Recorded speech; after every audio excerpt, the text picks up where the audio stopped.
जजों का आतंक इतना ज्यादा बढ़ चुका है कि अब किसी भी पुरुष को न्याय नहीं मिलेगा। चाहे घरेलू हिंसा का मामला हो, चाहे भरण पोषण का मामला हो, या फिर हो दहेज का केस। भूल जाओ कि अब आपको न्याय मिलेगा, क्योंकि सीजे सूर्यकांत साहब भी अब खिलाफ हो गए हैं इस देश की आम जनता के। और कुछ ऐसा बयान दे दिया है उन्होंने जिसकी वजह से अब आप लोग इस बात को लेकर बिल्कुल क्लियर हो जाओगे कि अब अदालतों से न्याय की उम्मीद नहीं है। अगर न्याय लेना है तो खुद ही कुछ ना कुछ करके न्याय लेना पड़ेगा।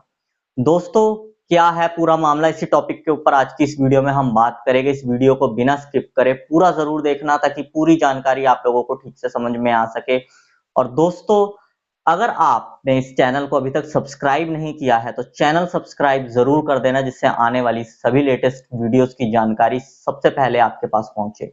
और आपको भी लगता है कि अदालतें बहुत ज्यादा अपनी मनमानी कर रही है तो इस वीडियो के कमेंट बॉक्स में जरूर लिखना, जुडिशरी रिफॉर्म करो। तो चलो दोस्तों, आज की इस वीडियो को आगे कंटिन्यू करते हैं। दोस्तों, आप लोग कोर्ट में किस लिए जाते हो? न्याय पाने के लिए। लेकिन अगर कोर्ट में आपके साथ अन्याय हो, वो व्यक्ति जिससे आप न्याय मांग रहे हो, जिसे हम जज कहते हैं, वो जज ही आपके खिलाफ हो जाए और आपके पास ऐसा कोई ऑप्शन भी ना हो कि उस जज के खिलाफ आप कोई एक्शन ले सको, तो आप फिर किससे न्याय की उम्मीद करोगे? सीजे सूर्यकांत साहब ने ये चीज साफ साफ बोल दी है कि एक रजिस्ट्रार के पास कोई अधिकार नहीं है एक न्यायिक अधिकारी के खिलाफ कोई भी एक्शन लेने का। इस मामले में क्या हुआ था दोस्तों कि एक न्यायिक अधिकारी था उत्तराखंड साइड का। उसने अपने घर पर एक नाबालिग बच्ची को नौकरानी के तौर पे रखा हुआ था। अब सबसे पहला अपराध तो यहाँ पर यही आ जाता है कि एक नाबालिग बच्चे को अपने पास काम पर रखना, यानी कि चाइल्ड लेबर। सबसे पहला अपराध ये। उसके बाद उन्होंने क्या किया था, वो जो नाबालिग बच्ची थी उसके साथ काफी घरेलू हिंसा करी, मारपीट करी, बहुत बुरी तरह उसे ट्रीट किया गया। जिसके बाद हाई कोर्ट के रजिस्ट्रार ने उस न्यायिक अधिकारी को सस्पेंड भी कर दिया था। मामला पहुंच गया सुप्रीम कोर्ट। सुप्रीम कोर्ट ने सारी चीजें देखी। सुप्रीम कोर्ट ने ये चीज देखी कि हाँ, इस व्यक्ति ने उस नाबालिग बच्ची के साथ घरेलू हिंसा करी थी, मारपीट की थी, काफी गलत तरीके से उसे ट्रीट किया था।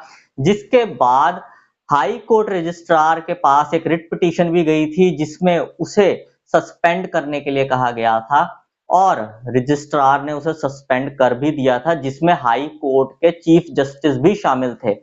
लेकिन उसके बावजूद भी सीजीआई सूर्यकांत साहब ने कहा कि एक रजिस्ट्रार के पास कोई अधिकार नहीं है एक न्यायिक अधिकारी को सस्पेंड करने का या फिर उसके खिलाफ कोई भी कार्यवाही करने का। तो सोचो दोस्तों, हम लोग ये कहते हैं कि सारा कानून जो है वो लड़कियों के फेवर में है, औरतों की सुनवाई होती है। लेकिन इस मामले में आप देख लो कि एक नाबालिग बच्ची के साथ इतना बुरा हुआ, उस तक की सुनवाई नहीं हुई। क्यों? क्योंकि उसके साथ गलत करने वाला एक न्यायिक अधिकारी था। और जब एक नाबालिग लड़की की सुनवाई नहीं हो रही, तो आप कैसे उम्मीद करते हैं कि एक पुरुष की सुनवाई कोर्ट कचहरी में हो जाएगी?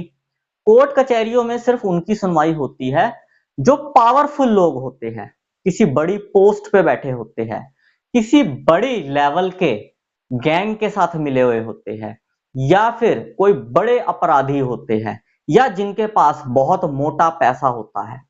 कोर्ट सिर्फ ऐसे लोगों की सुनवाई करता है।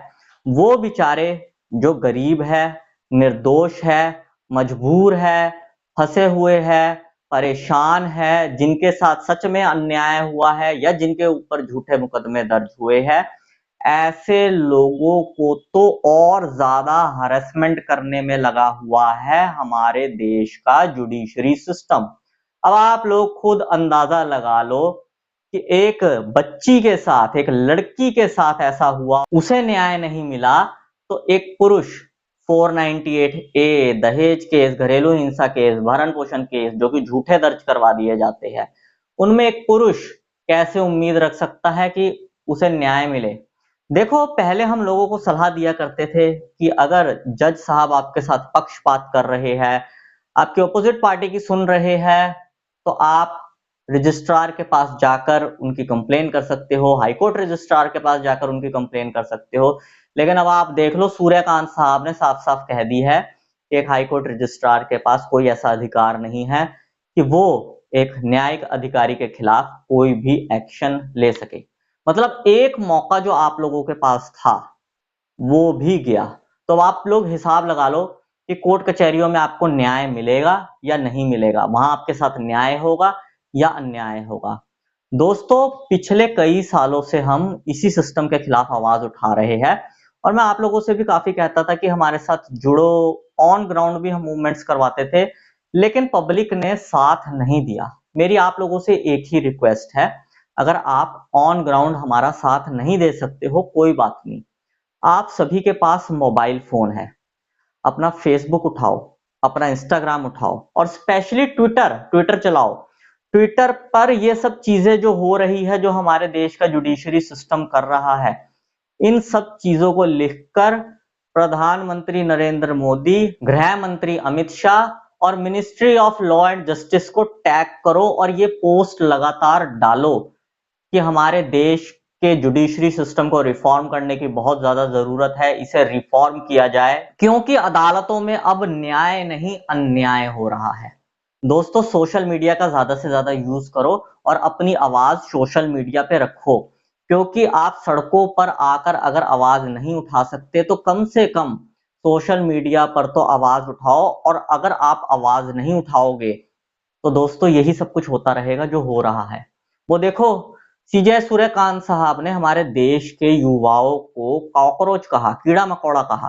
तो एक पूरी की पूरी कॉकरोच जनता पार्टी के नाम से सोशल मीडिया पर अकाउंट आ गया और उसमें करीब 2 करोड़ से भी ज्यादा युवा जुड़ गए हैं। इसी तरह आप लोगों को भी सोशल मीडिया पर आवाज उठानी पड़ेगी, तभी इन लोगों के ऊपर कोई ना कोई प्रेशर बनेगा। एक कॉकरोच जनता पार्टी ने इनके ऊपर इतना बड़ा प्रेशर डाल दिया है, तो सोचो पूरी देश की जनता जो कोर्ट कचहरी में न्याय पाने गई है, न्याय की मांग कर रही है, जिनके साथ न्याय नहीं हो रहा है, वो सारी की सारी जनता सोशल मीडिया पर उतर जाए इसी तरह जुडिशरी सिस्टम के खिलाफ। जो गलत चीजें जुडिशरी सिस्टम में हो रही है, उन सब चीजों को सोशल मीडिया पर लाकर रखे, तो इनकी फिर मजबूरी बन जाएगी आप लोगों के साथ न्याय करने की। तो दोस्तों, फैसला आप लोगों का है कि सारी जिंदगी इन लोगों के जूते के नीचे दबकर रहना है या फिर आवाज उठाकर इन लोगों को ये बताना है कि जनता की पावर क्या होती है और जिस कुर्सी पर ये लोग बैठे हैं वो जनता की ही देन है, और जो इन्हें महीने की तनख्वाह मिलती है वो भी जनता के उन पैसों में से जाती है जो वो टैक्स के तौर पर भरते हैं। बाकी दोस्तों, आप लोगों का इस बारे में क्या कहना है, कमेंट बॉक्स में लिखकर जरूर बताना।